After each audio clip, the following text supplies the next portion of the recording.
Ek dink nie dis 'n goeie idee dat die galery so lank sonder 'n bestuurder is nie. Iemand moet kan besluit nie. Maar Brian is mos daar. Hoekom kan hy nie so lank aangaan nie? In elk geval nog altyd die galery bestuur vir alle praktiese doeleindes. Werklik. En wat dink jy doen ek die hele dag daar? Ag, Evert. Ons ken jou en al jou stories. Netjie. Was dit nie 'n pragtige begrafnis nie? Dominee Wig het dit so mooi gepraat. Ek is seker is presies soos jou pa dit sou gehad het, so eenvoudig en sober. Karen. Jy lyk pragtig.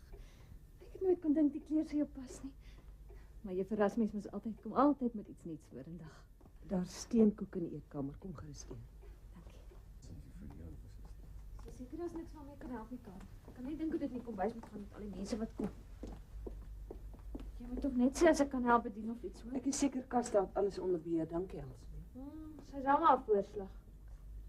Ek weet nie hoe jy sonder ons sou klaar gekom het in hierdie eislike huis. Karen wil hê die testament moet vanmiddag gelees word. Vanmiddag? Terwyl al die mense hier is.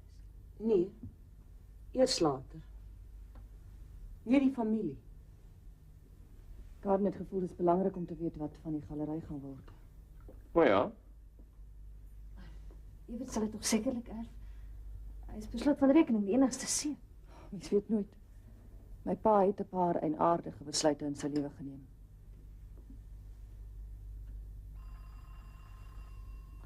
Skoon my.